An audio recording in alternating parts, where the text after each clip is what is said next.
Welcome back to the Independent Republic of Mike Graham. Slightly earlier than we normally do it, I'm delighted to say it's time to welcome Peter Hitchens to the show because he's got a train to catch later on. Peter, very good morning to you. Good morning. Thank you very much indeed for joining us slightly earlier. For those of you who are not expecting Peter until 11, you better get on it now. I've tweeted out that you're here. Another fascinating column this weekend. We've just been talking in the first half hour, Peter, about how ridiculous it is that so many big companies are failing to do what I regard as their sort of civic duty and tell people to come back to work. Too many people are being allowed to stay from working from home, and there's no chance of the economy ever coming back unless the companies take some responsibility here. Well, it does seem very odd, but I have a feeling that they're legally constrained. I think under the circumstances, given the way the government has portrayed this disease, people can turn around to employers and say, look, you're asking me to come and take a major risk with my life. And the employers are going to be very much afraid to do so. And I think their insurers will probably tell them they can't do it. And this is the whole problem that's been from the beginning. Until the government admits they made a huge mistake by overstating the danger from the start, we are stuck with this completely. But then surely the problem should be solved by the private sector then, because I take your point that the insurance companies might be saying to people, you have to be very careful about forcing people back to work. I get that. But I can't understand why we have now seemingly got the bulk of a population who used to be very dynamic, who are now very happy to be completely undynamic. Well, it's all part of this extraordinarily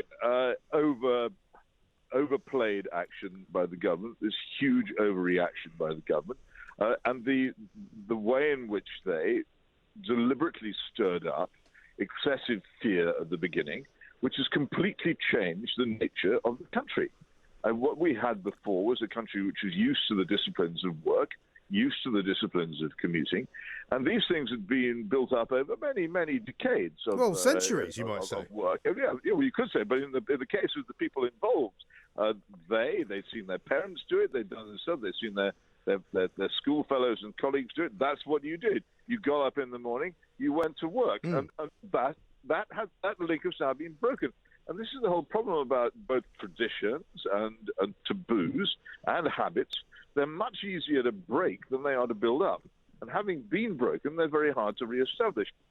And as long as I find it, never having suffered from the view that we face here a terrible, terrifying, unprecedented plague, it's never troubled me. But I know there's an awful lot of people who've surprised me, people who I regarded as intelligent and level-headed, have taken the view that there is a major threat to their life and health here, and a major threat to the lives and health of others whom they may affect, and they are scared stiff.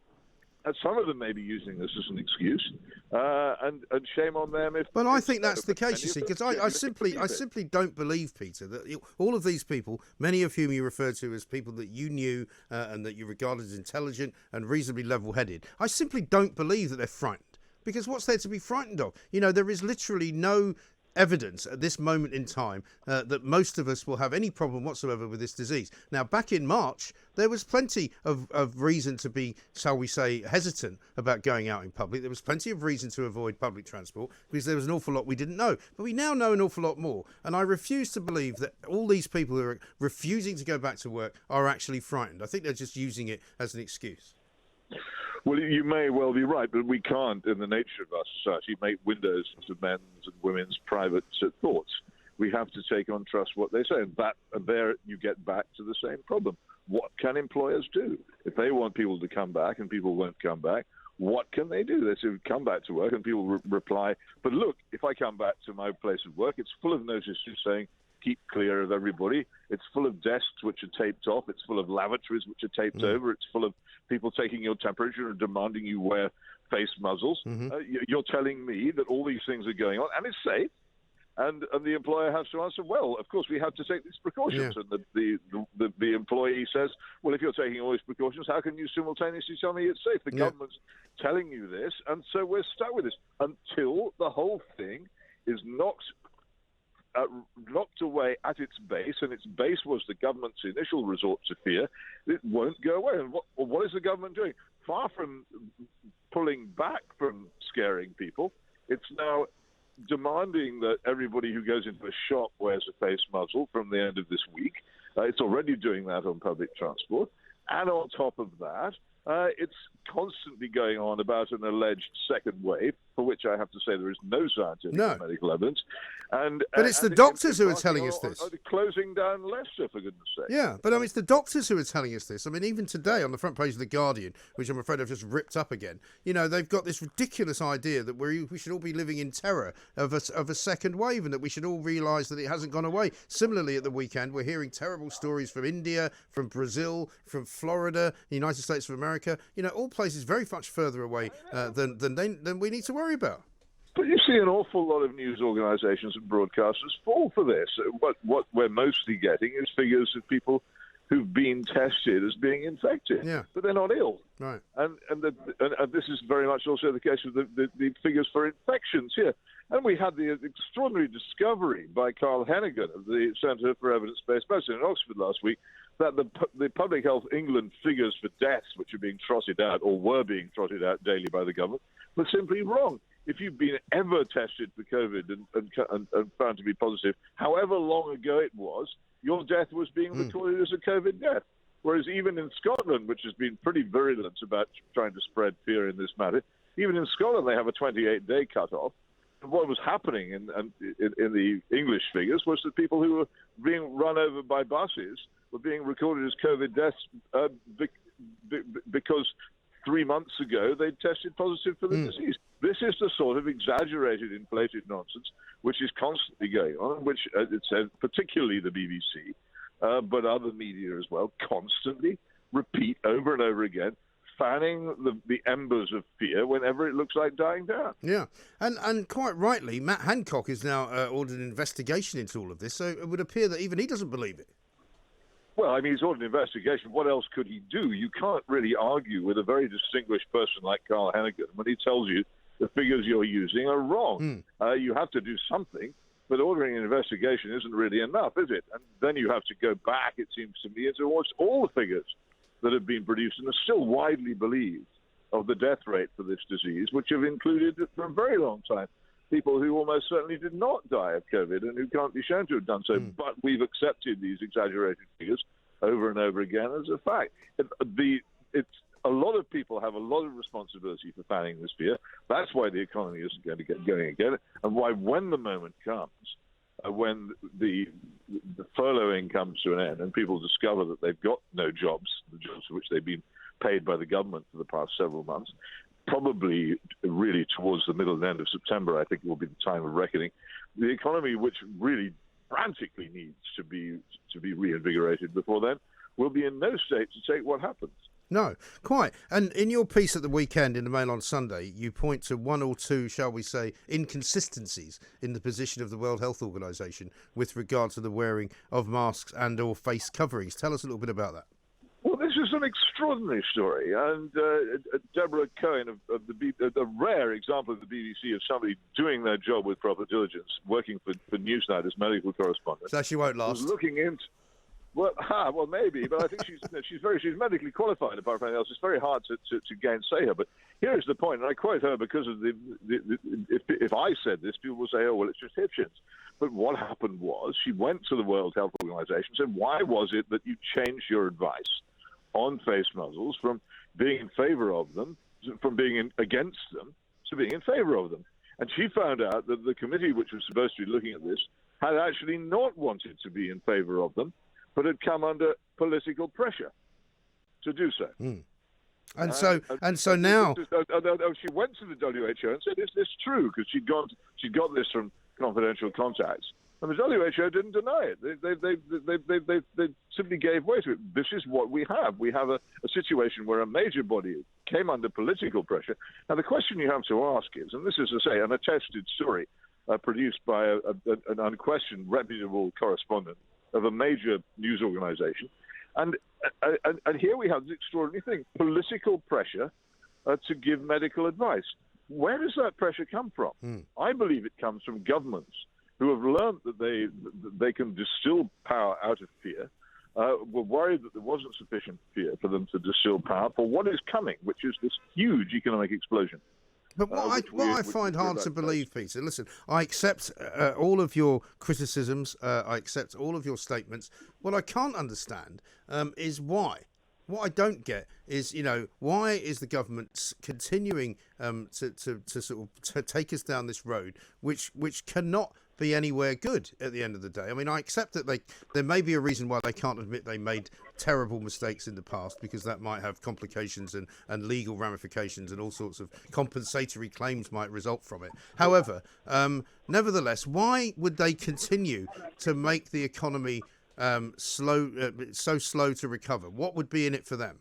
It's not that they want it to be slow to recover. I think the intelligence, to the extent that we have anybody in the government, particularly in and around the Treasury and some other ministers who understand economics at all, which isn't a large number of people in this government, to the extent we have them, they're very worried and they want to do something about it. They've been trying for some months now to get the government to understand, to get particularly Mr. Johnson, who's, I think, economically illiterate, to understand the damage that he's done and is doing. And we know that he only understood very late in the day that he'd done the amount of economic damage he's done.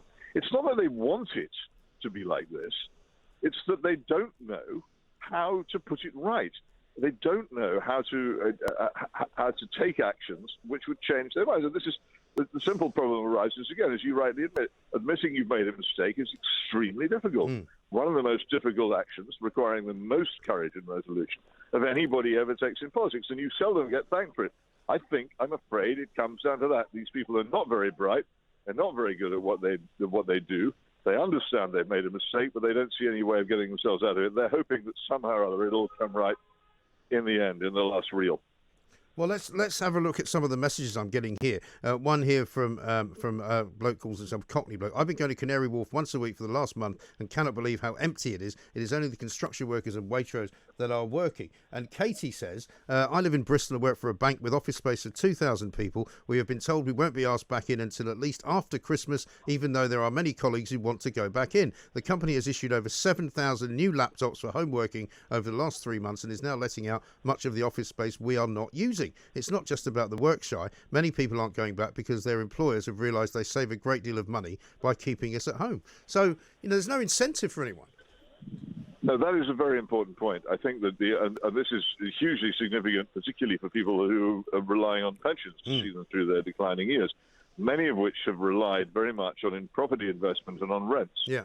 The great boom days of rents for central London offices may be over because employers have realised that they can work much more cheaply by getting their workers to stay at home. Yeah. And this could be one of the unintended consequences of this. That there are quite large numbers of companies which don't particularly want their workers to come back and are happy to leave things as they are. And you don't want to rule that. And it is a factor. It's not everybody. Some organizations can't really work without having people coming in, but I think a lot have realized that they can do this. And I think the economic revolution which will result from this, on top of all the other things that happen, is going to leave a lot of people considerably worse off than they were. Yeah. I can't say it enough. The damage we have done to our economy is so far-reaching, so all-pervading, that it affects practically every corner of it. Yes, I think that's absolutely right. And I mean, you travel on the trains. I don't so much as you do. Have you noticed much of an increase in the last week or so? Because we were told last Monday we were supposed to see a sort of a bit of a boost in terms of people coming into work. Same this Monday. I'm not seeing it. Very interestingly, what I have noticed is that the more people travelling at weekends, not really during the working week, but on Saturday I noticed, because I go into work on Saturday, and I did notice that on Saturday there was more what you might call leisure travel. Okay. But in terms of people going to work, not, and that seems to me to be very significant. Yeah. People are more ready to travel by train, though nothing like in the numbers of before, but not for work. Yeah, so something is happening, but it's not a return to work. Right. Well, this is what I'm seeing as well. If the weather's good, people are out and about in their cars, going to the coast, going to have ice cream and doing plenty of things with their free money and their free time. But what they are definitely not doing is working. And I think that is... Except for people in the construction industry and things like that. If you get up early in the morning and go on the London Tube, it's full of people going off to work in construction sites. Well, it's full of people who can't work from home, effectively. Yes, indeed. But as soon as you get into the old middle class desk worker, white collar area of that period of the rush hour, which is mainly made up of office workers, the tube's emptying. Yeah.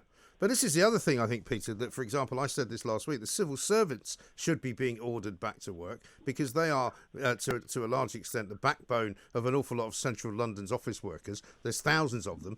Most of them are not working at the moment in those huge offices around Whitehall. Most of those places are empty. And, I mean, surely the government should be forcing them back to work. But, of course, they're too frightened to do that because of the likes of Keir Starmer, who every time Boris Johnson tries to do anything positive, he gets told, oh, you may be being reckless.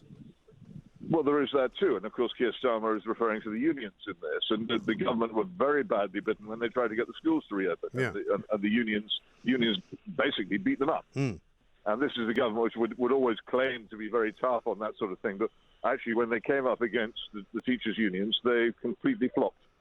And I think that they might do the same thing if they came up against the civil service unions. They've been once bitten and are very twice shy in all these things. Do you not be seriously? There's nothing good about this. Well, I mean, I see on Friday when we're supposedly going to have the compulsory mask wearing coming into effect. I think that's going to have such a negative effect on so many people who don't want to then go into a shop at all that they'll have to reverse that anyway. I don't know whether they'll reverse it because, again, there are two lobbies here. Those who want us to do more and more of our trade on the internet and stop using shops at all and stop using money and only use credit cards, those people will benefit. More people will say, okay, well, if shopping is going to involve having to wear a muzzle, I'm not going to bother. I'm going to go I'm going to get my stuff delivered. Yeah. I'm going to order it on the internet. And I think the idea that it's going to increase confidence among those who are unhappy about going shopping seems to me to be far-fetched. I mean, we could both be proved wrong on this, but I don't think that there's all that much enthusiasm for shopping as it is now because it's such a pain in the neck having to go through all the procedures that one has to go through to get into a shop. So it's added to that is the business of having to put a muzzle on. I think people are just not going to do it. No, I think that's absolutely right. And as I've said many times as well, until such time as agreeing too much, Mike. I know it's nonsense. It's mad, isn't it? I'm just going to have to keep repeating sort of a mantra like that. I still think they had to do it at the beginning because it's like the only thing I disagree with you about now. But the point about this is that... you see, I told you you'd come around. I know, it's a shocking state of affairs. But, until we get the tourists back, I mean, I was talking to somebody in the hotel business the other day. Currently, hotels in London running at around about 10% occupancy. Everything in London revolves around tourism by and large, in terms of the shops, in terms of the hotels, the theatres, the restaurants, the bars, everything. And until such time as we get any tourists back, then London is a dead zone anyway. Of course, and travel, of course, is a nightmare for anybody now wanting to do it. Yeah, and it had become pretty unattractive with the security and with all of the cutting down of every conceivable luxury and pleasantness in travel for some time. But now, on top of that, the extra regimentation and again the muzzle wearing and the bureaucracy which is involved in traveling is again putting people off, and the fear. It is. Fear, the continuing unrelieved fear. It just goes on and on. And what do you see as the end point here? Because you must have thought about this. You must have thought there will have to be something that happens, some tipping point, something which forces the government to change its way. Well, I'm afraid I think the thing which is going to put all this in the shade and make it all look very small is when the economic trouble really gets going. We're all going to be so worried about losing jobs, about decline in income, about inflation, about rising taxes, about the cuts in public services, all of which I think will have to come together, that somehow that we'll forget about this. This will be an episode at the beginning which we'll wonder about a bit, but we'll be so much more concerned with economic decline that it will push it into the background. Again and again, it makes me think of those wonderful John Wyndham science fiction books, Day of the Triffids and the Kraken Wakes, where things begin with something on the news, which becomes a big story, and then basically you get the end of the world. And I think the end of the economic world is coming. Yeah, or it could be. It will wipe away so much of what we formerly knew. Well, that we will be. I saw the catastrophe of the end of the fool's paradise that was the Soviet Union. People thought their jobs were secure. They thought their homes were secure. They thought everything, their children's educations and everything would go on as before. They thought life would be as it would be, and then suddenly it all turned upside down, and it wasn't anymore, and they had to cope.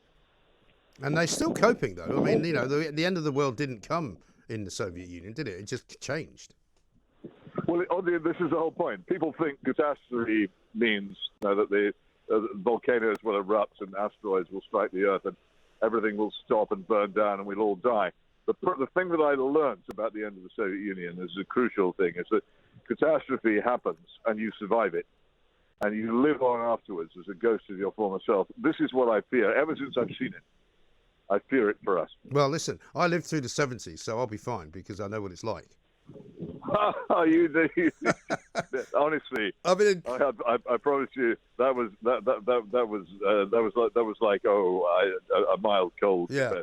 I mean, my children probably will not be able to cope because they've lived a life of luxury for the best part of their lives. So, yeah. So they will suffer much more than me. No, but I remember sitting around a candle. Be prepared for bad shocks.